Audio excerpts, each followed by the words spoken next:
All right, guys, welcome to the show. Boy, oh boy, do we have a special little show for you guys today. Sorry I can't talk. I was up super late last night. I got like 4 hours of sleep. Why? Because I was following the election. And ain't no red wave, dog. Ain't no red wave. Maybe you could say there was like a red trickle or like a red teardrop. But as Ben Shapiro of all people said, the red wave turned into a red wedding. What an incredible night last night. So I have a lot of stuff to share with you guys. Right off the bat, let me just give you the upfront breakdown in as simple terms as possible. So, do we have all of the answers as of right now when I'm talking to you guys, which is about 8 a.m. on whatever day today is, Wednesday morning? The answer, no, we don't have all of the information. But here's what we do know. We do know that there is now a 66% chance, according to the New York Times, that Democrats will maintain control of the Senate.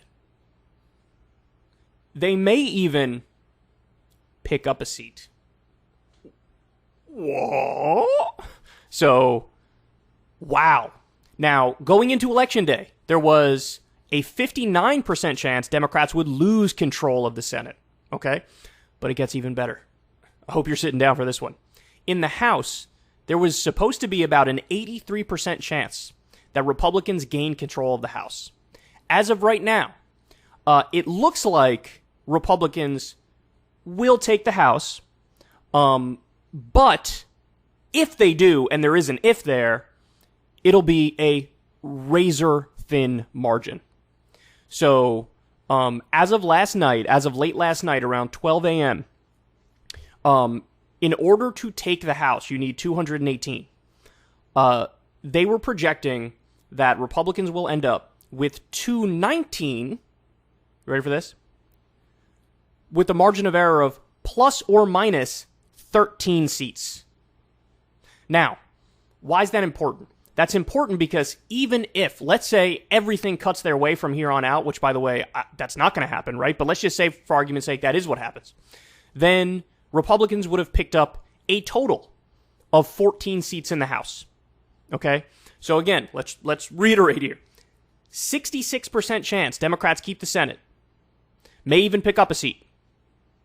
Worst case scenario, it would be maybe Republicans win the Senate by one.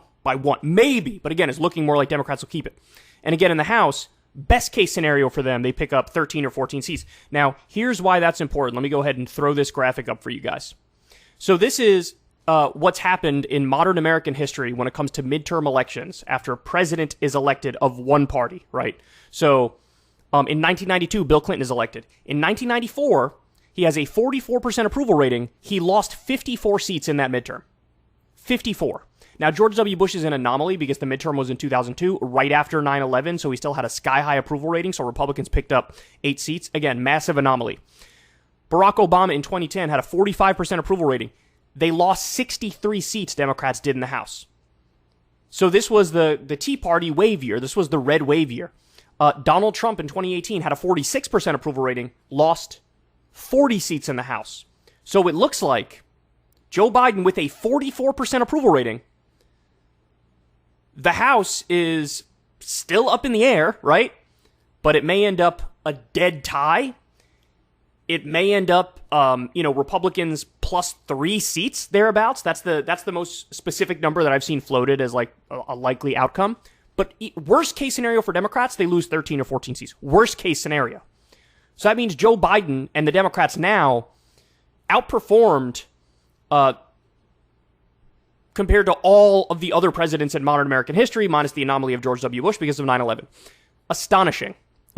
Now, so I'm going to get to specific races in a little bit.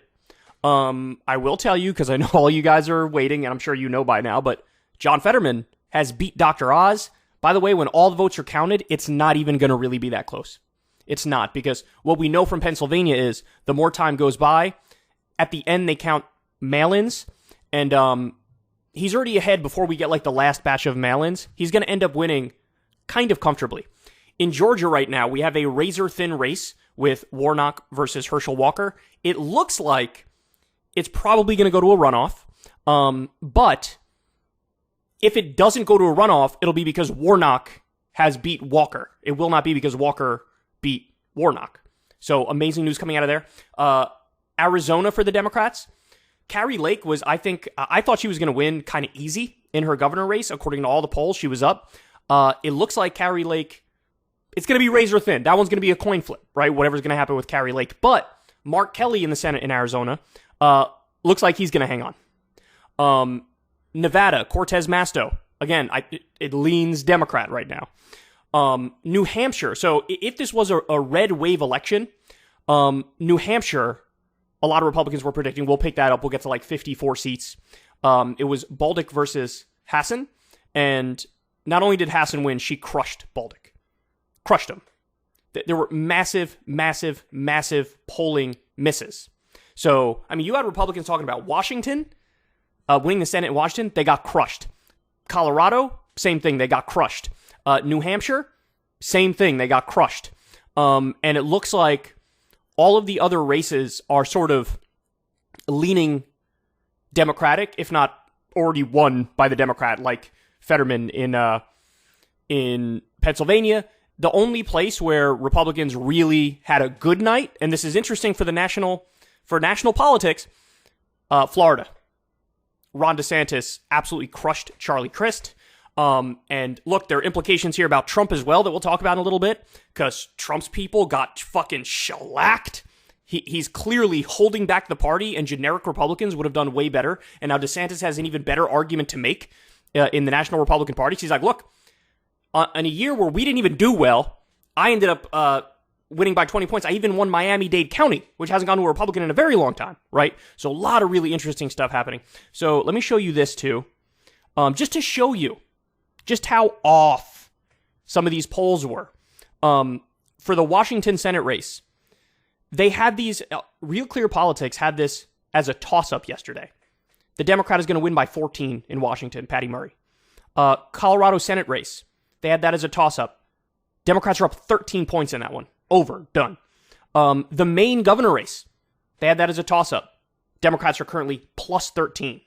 Okay? So, look, I'll come back and give you guys more specifics. I got more information that I know what to do with.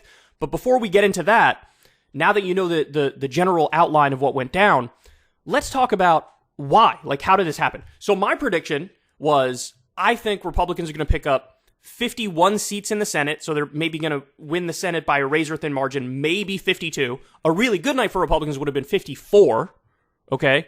But now, again, 66% chance Democrats hold the Senate, might even pick up a seat, okay? And I said, in the House, they're going to win, but it's not going to be like 2010. It's not going to be the big red wave year. Maybe they'll pick up 20 seats, roughly. On the high end, they'll pick up 13 or 14, but it probably is going to be closer to like 3, right? So in all likelihood now, they'll barely win the House and lose the Senate. So how did we get here? Well, look. Here, I'm going to show you guys my notes from yesterday. And by the way, we did the live coverage, Breaking Points and Secular Talk, did live election coverage. Shout out to all you guys who showed love and came in there and watched the stream. We had a fucking phenomenal time. It was so much fun. Get this. If you count all of the views that we got, so not concurrent, which is like people watching at any one time, but if you count all of the views that we got between their live stream and our live stream, the Secular Talk live stream, 500,000 views. I wouldn't be surprised if we were beating some like cable news outlets. Like I bet we crushed News Nation with Chris Cuomo and all those other goofballs over there. Just amazing. It was so much fun. Our peak stream viewers at any given time was 6,200. Theirs got all the way up to 29,000, man. Amazing stuff. Love to see it. So these live events, we had so much fun. I was so wired when I came back yesterday. I was like, I gotta go to sleep. I gotta do a show in the morning, and I just couldn't. I was so wired. And then I sat there scrolling through Twitter in the middle of the night at like 2 a.m. and you see John Fetterman has been called for Fetterman. Anyway, all right. So why is it that Democrats did so much better than most people predicted? By the way, Michael Moore was the one who was saying this is going to be a blue wave. Michael Moore was saying that. Michael Moore. And he was like the only one who was saying that. And Look, I was skeptical. I thought the Republicans would win, but it'd be a small win. He's closer to right than like anybody. You know, you can't really call it a blue wave because it's not like, it looks like we're not going to hold the House. There's a small chance of that, but look, either way, it's better than most people thought Dems would do. And he's the only one. Everybody else was like either red wave or like small red win. So here's what I think. Here's how we ended up in this place. So first of all, Roe v. Wade. In so many of the exit polls that came out, Roe v. Wade was either the number 1 or the number 2 issue. In Pennsylvania, it was the number 1 issue at 36%. There were a lot of exit polls that came out early in the night where we looked at that and it was a little bit of an eyebrow-raising moment, like, oh. So in other words, it looks like young people may have we don't have these numbers yet, we don't have the demographics yet, but I think we're going to find out that young people showed up in droves, women showed up in droves, and also the suburban voters cut against the Republicans again. So Roe v. Wade is huge. You had basically a right that was a right for decades being taken away by the Republicans, just going all in on abortion extremism, floating the idea of a national abortion ban. These are deeply unpopular policies, deeply unpopular. And so I think that, because it's not just about abortion, it's about like freedom versus authoritarianism, and Republicans were endorsing authoritarianism. The other reason why I think Democrats did well, Republican extremism and authoritarianism. So we talked about this before. It was only Obama was the only other person who I saw bring this up when he was campaigning. But 157 Republicans voted against gay marriage in the House. That just happened. 195 voted against a right to contraception. They want states to be able to ban the pill, the morning after pill, condoms. I mean, that's fucking crazy. Election denialism. I think this is a huge issue. I think Trump is holding back the Republican Party more than anybody thought. Now, I'm going to give myself credit on this because I've been more bullish on DeSantis and bearish on Trump with all the investigations into Trump. And it appears like my instinct was correct because, look, my normie instinct was, the siren was going off in my head. Like, normie voters, independents, moderates are not going to sit there and take it when this fucking psycho is saying, I still won the election. And, all of his candidates are putting front and center this issue of like the 2020 election was stolen. That's not connecting with normal voters. So just to give you guys an idea of how bad it was, 60% of Americans had an election denier on the ballot. Out of 552 total Republican nominees, 199 fully denied the legitimacy of the 2020 election. 61 questioned the election. So they're not all in, like, oh, it was definitely fake, but it's like, oh, we have questions. Maybe it was stolen. Only 77 have fully accepted the results of the 2020 election. 93 accepted with some reservations. At least 100 Republicans are guaranteed to win. 100 election-denying Republicans are guaranteed to win, including 3 in the Senate. In governor's races, 2 election deniers and 4 election doubters are shoo-ins.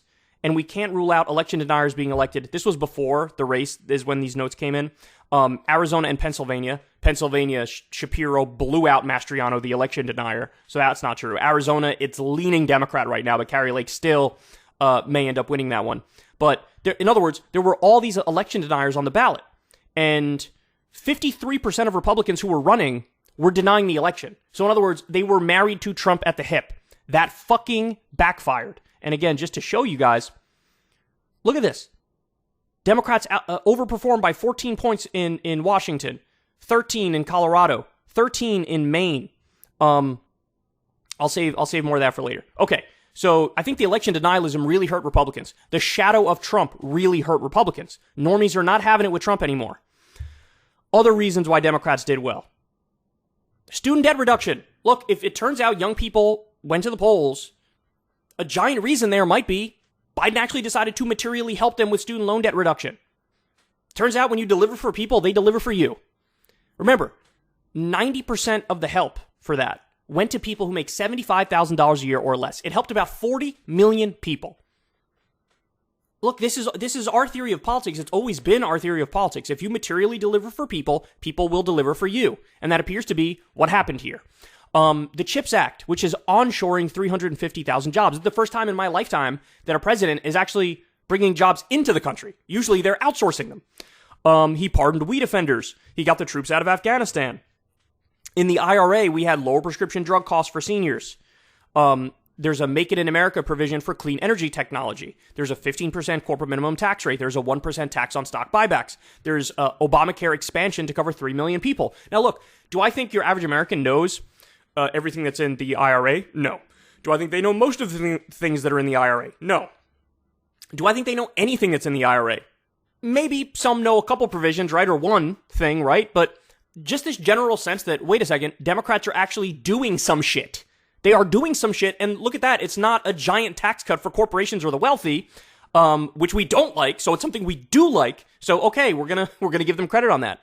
Then you had Biden back in the day did the executive order to raise the federal minimum wage to $15 an hour. That helped 300,000 workers who are federal contractors and federal employees.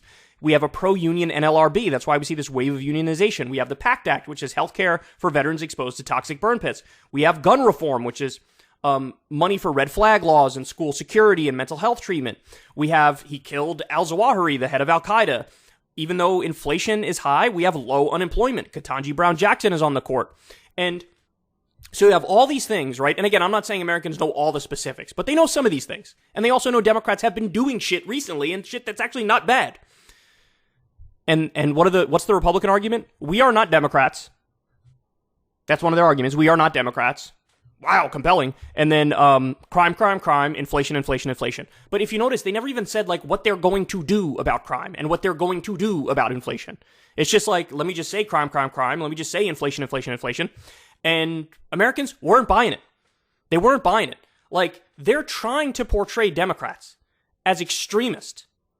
But the Democrats did a phenomenal job of being like, us? We're not the ones still fucking denying the election. We're not the ones who just overturned Roe versus Wade. We're the ones who just delivered materially for people in a real way. And so, look, honestly, it's a hopeful election, man. It really is. Because you had the Democrats, and I noticed this with you guys in my audience, and I felt it myself, when we had, like, Biden starting to do some decent things, I remember being like, oh, I like this. This is good. Because there was a time he had a 33% approval rating. He was doing absolutely nothing, and it felt like it's going to stay like this, and eventually Democrats are going to get shellacked in the midterms. It's going to be a historic red wave. It's going to be worse than the 2010 red wave. But then when they started doing shit, it's like, oh, this may pay off because you're actually doing good things. And on top of that, Republicans are marching right off that cliff of extremism and being just like Trump. And that's exactly what happened, man. That's exactly what happened. So, I want to give you some more specifics here. So this is interesting. In a CBS exit poll, would you like to see Joe Biden run for president again in 2024? No, 66%. Now, there's another poll that was interesting to me. Only 19% of the country is satisfied with the direction the country's going. So these things are like big issues where you would think, oh my God, this is going to like crush the Democrats. But it didn't. And again, the reason it didn't is because Americans, I think correctly, are holding the thought in their head of like, whatever issues I have with these guys, the Republicans are way worse. Way worse. And they're wearing it on their sleeve. Again, banning abortion, going full extremist, continuing to deny the election, wanting to overthrow it. Like, yeah, I may have issues with Democrats, and I don't want Biden to run again, but, I mean, Democrats are just better than the Republicans. And they've materially helped us recently, so I'm going to reward them. Okay, so apparently we do have some numbers with young people. So look at this. Voters under 30, CNN National House exit poll. For 65 people who are 65 and older, they went for the Republicans plus 13 points. For people who are 45 to 64, they went for the Republicans 11 points. The 30 to 44 demographic cut pro-Democratic by 2 points, and the 18 to 29 demographic cut 28 points to Democrats. 28 points. So Gen Z and the younger millennials really, really did their job here. They came through. And again, I think a lot of that might have to do with student loan debt reduction, pardoning the weed offenders, Roe versus Wade extremism from the right. I'm going to do a separate segment when we get to... I'm going to talk about Trump in a little bit. That deserves its own segment. And I'm going to get to Republicans coping and seething soon. That deserves its own segment as well. But look at this. This is interesting. And with this race call, every single Republican who won their primary with help from Democratic meddling has lost in the general election. So let me explain to you what this means.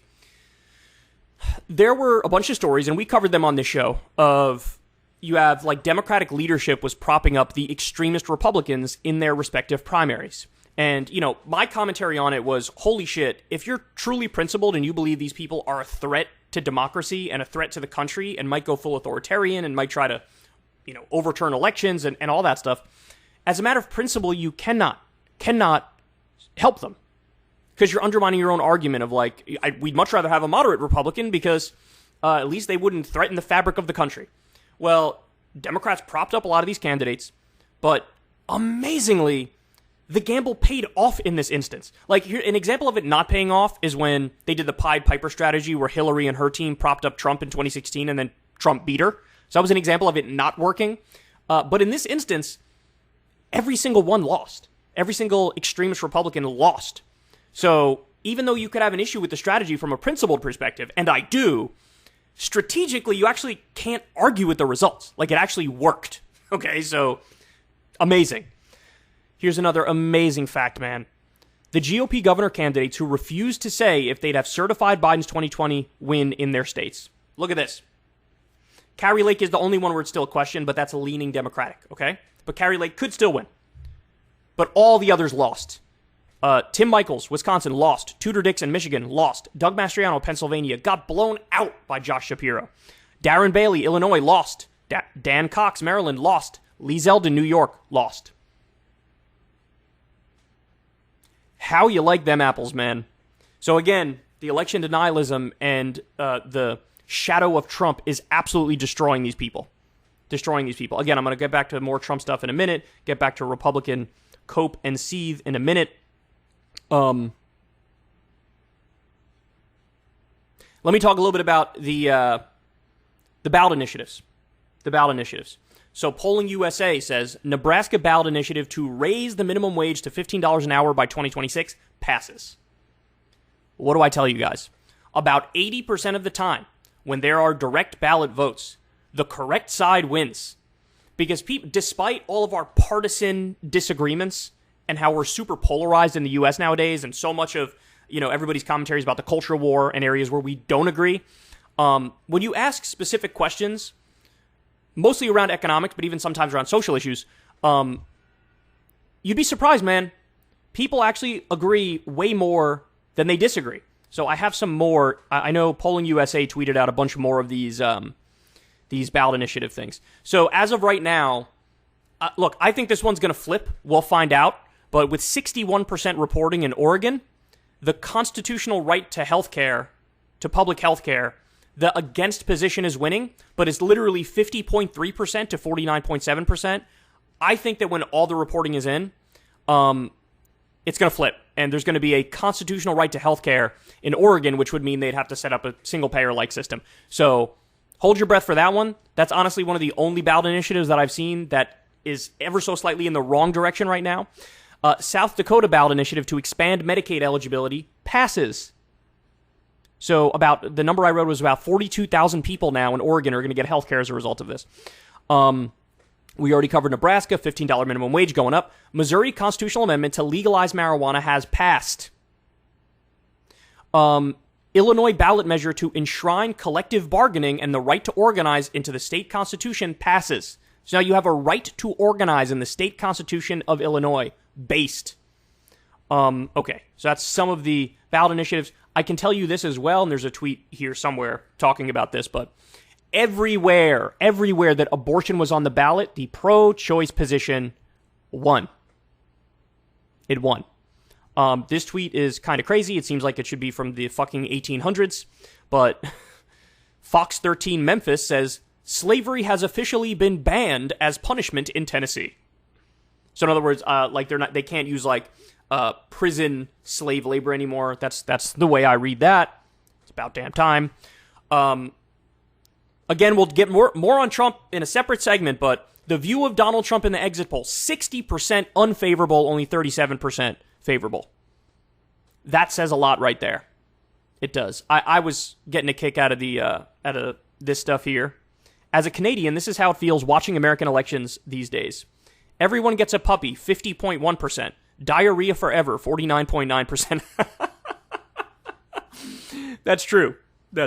I mean, I don't know if Democrats are as good as, quote-unquote, giving everybody a puppy, but it would be like giving everybody a pet hamster, right? Something like that. And I'd rather have a pet hamster than diarrhea forever. But by the way, Trump is just flat out lying about what happened here. And I was curious before, and I was like, which direction is he going to go? Is he going to go, Republicans had a bad night, therefore everything's stolen and it's rigged? Or is he just going to pretend like they had a good night, even though they didn't have a good night? Huge win for the left. Summer Lee wins in Pennsylvania 12. And according to Alex Salmon here, he says, it was redistricted to be redder. It is a signature win for progressives. AIPAC spent massively against Summer Lee. How'd that go? Tell me how my ass tastes. Chris DeLuzio also won in Pennsylvania 17. A progressive win in a swing district. That's Connor Lamb's old seat. Progressives have a huge showing in Pennsylvania, of course, with Fetterman winning as well. I think we may have already discussed this. Yes, voters approved the Medicaid expansion in South Dakota. 42,000 people are now getting health care. This was the moment Oz went down, and I was fucking ecstatic. Go sell some more scam diet pills, bitch. Go sell some more scam diet pills. Ryan Grimm with a great point here. All of the corporate Dems had their talking points prepared to blame Democrats for being too progressive, leading to a blowout. With these results, Dems who argued they should have gone bigger and earlier with Build Back Better have the stronger position tonight. That is exactly correct. We saw these wins for Democrats that, at this point, I wouldn't even say it's the bare minimum in terms of the policy wins. It's a little more than the bare minimum. But if we had gotten all of Build Back Better, we absolutely would be talking about a blue wave today.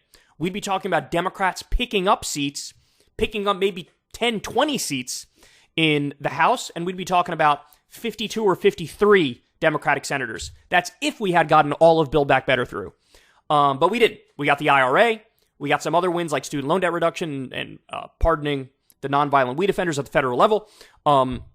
So what could have been, but look, overall, this is definitely a better night for Democrats than almost anybody was predicting. So Fetterman, I should note, outperformed Biden across all of Pennsylvania. All of Pennsylvania. So he was up like in rural areas where Biden won by like 1 point. Fetterman would be up 4 points, 5 points.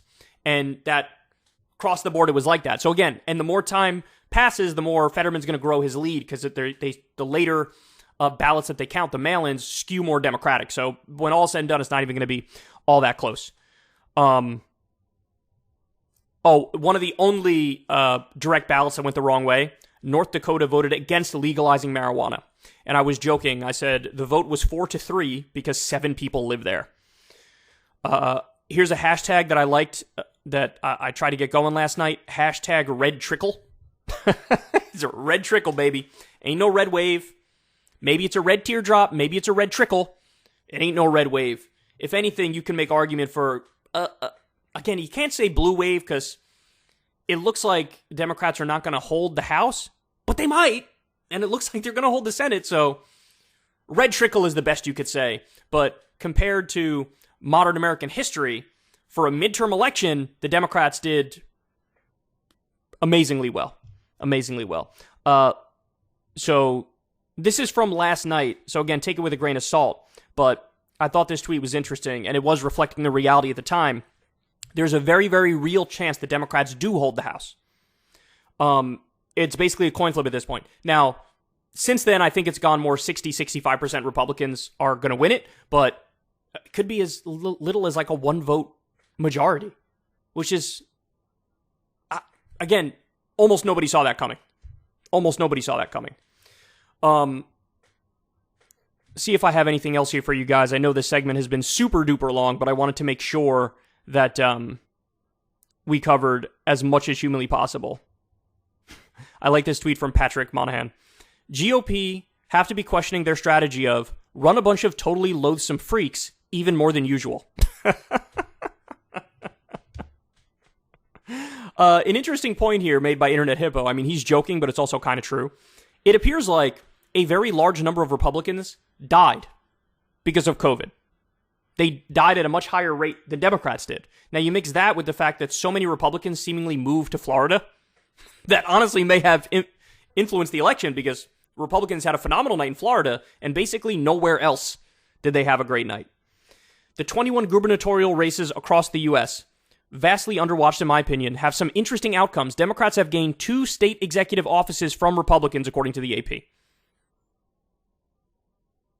So again, at every level, Democrats outperformed the polls, did better than people thought. Shout out to Mac. He was in the studio last night with us for our live stream coverage. And just a great dude. Everybody go follow him on Twitter. Good politic guy. It was fun going through the election with him. And that's it. I mean, this was our... this is me tweeting our live stream from last night. This is before the election even kicked off. There you have it, man. Quite a fucking night, man. Quite a night. Again, I'm going to do a separate segment on how Trump is fucked. Trump is toast. The right is turning on him at 1,000 miles an hour, more so than I've ever seen before. This is different. This is different than every previous time. We're going to do that, and also we're going to do a Republicans cope and seethe segment. But look, to reiterate one more time, what's the big takeaway? What's the big takeaway from this election? What we know right now is Democrats' 66% chance of holding the Senate. Even if they don't. Best case scenario for Republicans is they have like a 1-vote majority in the Senate. House, leaning Republican, but they underperformed massively. Ain't no 40 seat pickup, 60 seat pickup, or 60 vote lead. No, we're talking about 1 to 3, maybe, vote lead. So we'll keep our eyes on the races that are still rolling in. Georgia, I think, is likely to go to a runoff. So it may all come down to that again. We'll have to see, but what a night, man. What a night. Hey, y'all, do me a favor and like and subscribe. It helps out big time in the algorithm. Click the bell as well for notifications when videos drop, and watch that video on screen right now. You know you want to.